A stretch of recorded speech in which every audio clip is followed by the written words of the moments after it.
묻힌 것은 한 왕인데 드러난 것은 요시야만이 아니에요. 이 무덤 앞에서 무엇이 누가 드러났나요? 애굽의 왕 바로 느고가 이제 바벨론과 싸기 위해서 유브라데 강으로 올라가는 거예요. 그 아수르를 지금 도우러 가던 길이에요. 아수르하고 도와서 지금 바벨론 치려고.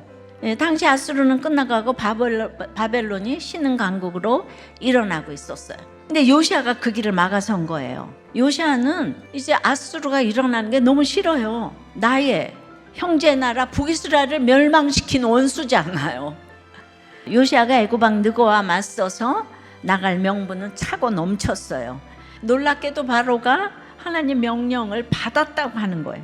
내가 유다 너와 싸우려고 하는 게 아니니까 하나님을 거스르지 말라고 경고를 하는 거예요. 그런데 이 말을 요시야는 어떻게 들었을까요? 요시야는 정말로 인정할 수가 없었을 거예요. 요시야가 어떤 사람이에요?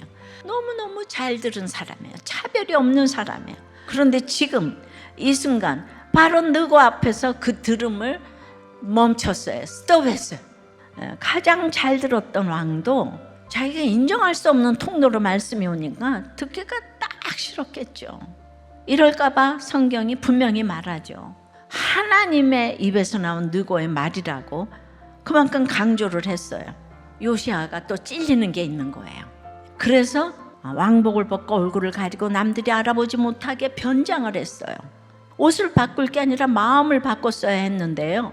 마음은 돌이키지 않고 변장만 했어요.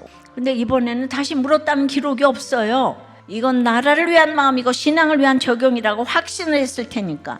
그러니까 요시야의 마지막은 그래서 듣지 아니하고로 끝났어요. 그 고정관념 때문에. 이미 많은 일들을 물으면서 통과해 왔기 때문에 자기도 모르는 사이에 확신이 딱 생기는 거예요. 바로 이 확신이 결국 한순간에 주님의 말씀과 맞서게 대항하게 되는 거예요.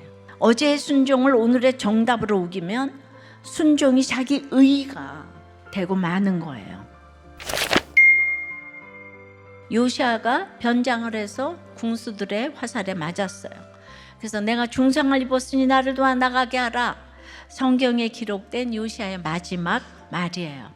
한 번의 판단 미스로 요시야는 그렇게 무기또에서 치명상을 입고 죽었어요. 요시야가 하나님께 반역하겠다고 전쟁터에 나간 게 아니라고 했어요. 확신이 눈을 가려서 끝내 깨닫지 못한 채 맞섰던 거예요. 그러나 징계가 하나님의 마지막 말씀은 아니었어요. 사실은 약속의 성취예요. 요시야는 예루살렘이 불타는 걸 보지 않았어요.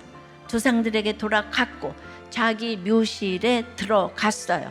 자기 무덤에 장사되었다고 기록된 마지막 유다 왕은 요시야예요.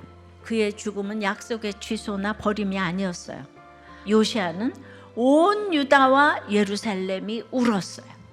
하나님이 놓지 않으신다는 것은 언제나 죽음을 막아주신다 이런 뜻이 아니고요. 훨씬 깊은 뜻이에요.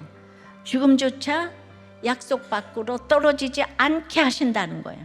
요시야가 말씀을 놓쳤어도 하나님은 요시야를 놓지 않으셨어요. 무기또에서도 장례 행렬에서도 무덤 앞에서도 하나님은 언약을 신실하게 이행하고 계셨던 거예요. 요시야의 죽음은 하나님이 내리신 축복이에요. 한 뼘 같은 인생이기 때문에 그 죽음은 주님 손 밖으로 떨어지지 않아요. 근데 이들이 요시야의 장례가 끝나기가 무섭게 그의 아들 요아스를 데려다가 기름을 붓고 왕으로 삼는 거예요. 성전을 수리하고 산당을 다 제거하고 유월절 예배를 성대하게 드려도 백성은 회개하지 않았다는 거예요. 그래서 요시야 다음에 왕들이 된 아들들은 딱을 따랐어요. 그게 55년이나 되다 보니까 악의 평범성이 그냥 가치관으로 자리 잡았어요. 근데 여러분, 우상이라는 건 죄책감이 없는 거예요. 내가 믿는 게 하나님이기 때문에. 요아스에게 허락된 대신은 자리의 대신이에요. 자리의 대신. 왕좌를 대신할 왕은 있었지만 죄인을 대신할 왕은 이 땅에 없는 거예요. 요아스는 아버지 왕자를 대신했어요. 그러나 참 왕이신 예수님은 죄인의 자리를 대신하셨어요. 요시아는 죽어서 자기 생애를 마쳤지만 예수님은 죽으셔서 우리의 죽음을 끝내셨어요. 요시아의 무덤에는 그의 시신이 누워 있었지만 차망이신 주님의 무덤은 비었어요. 그리스도 안에서 무덤은 끝이 아니라 문이에요. 성도에겐 무덤이야말로 천국 문입니다.